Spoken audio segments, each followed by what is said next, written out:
Imagine our world, our cities, our trade, our internet. Imagine it all gone in the blink of an eye, not in 1,000 years, but in a single lifetime.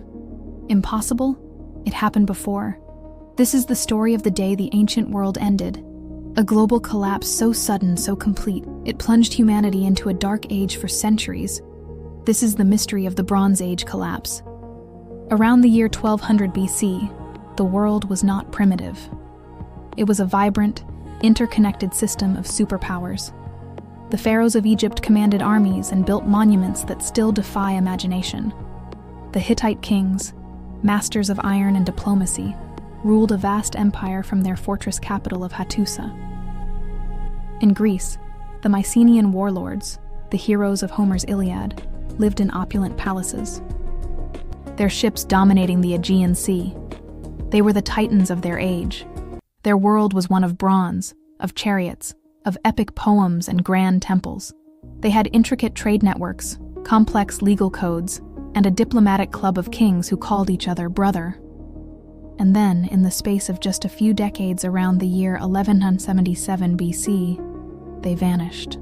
The palaces burned. The cities were abandoned. The empires crumbled into dust. Writing itself was forgotten in many places for over 400 years. It was a systems collapse, a global catastrophe that reset civilization. The question is, why? To understand the collapse, you first have to understand the world they built. This wasn't a collection of isolated tribes. This was the first great international age, a globalized world powered by bronze. Bronze, an alloy of copper and tin, was the high technology of its day. It armed their soldiers and equipped their farmers. But here's the catch. The key ingredients, copper and tin, were rarely found in the same place. Copper came from Cyprus.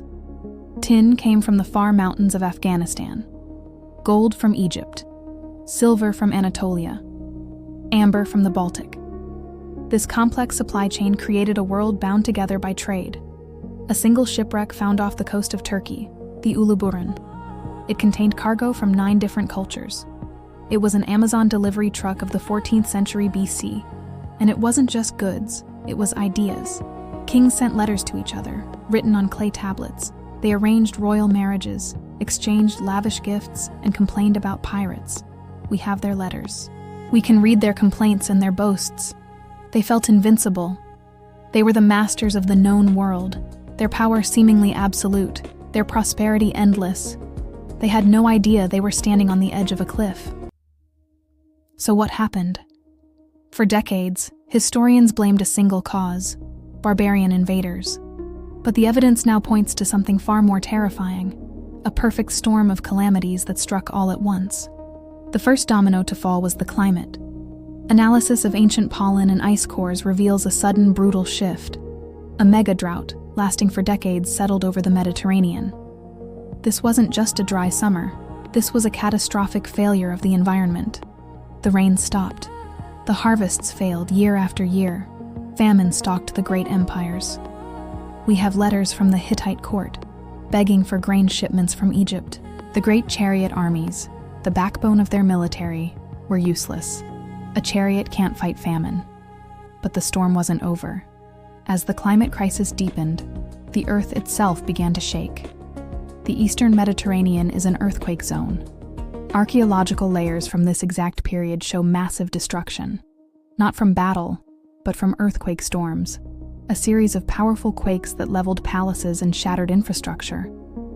Imagine being a citizen of this world. First, the crops fail, and your children are hungry. Then, the very ground beneath your feet betrays you. This is the core of the systems collapse theory. It's not one thing, but everything. Famine weakens the population.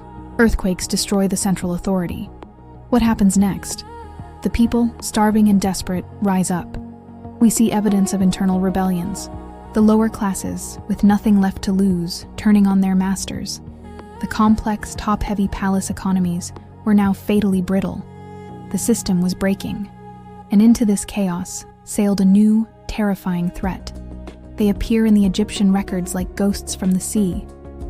The pharaoh Ramesses III called them the Sea Peoples, a mysterious confederation of warriors who swept down from the north, leaving a trail of fire and destruction. No one knows for sure who they were. Their names are strange.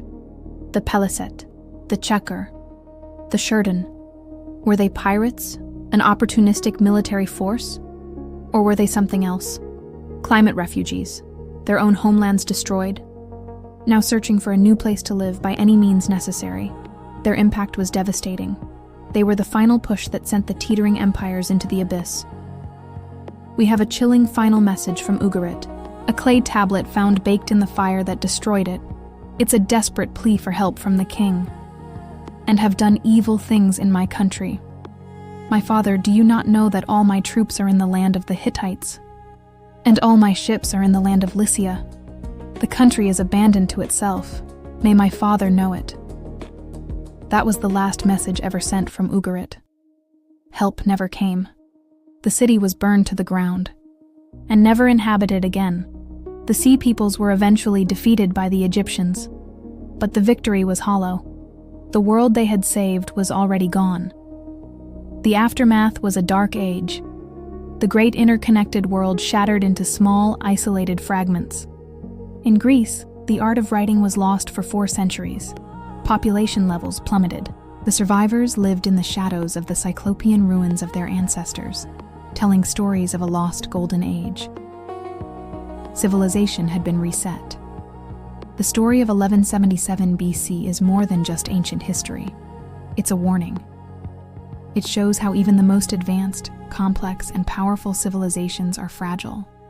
How a perfect storm of climate change, resource scarcity, and mass migration can bring a globalized system to its knees. Our own world is more interconnected than ever before.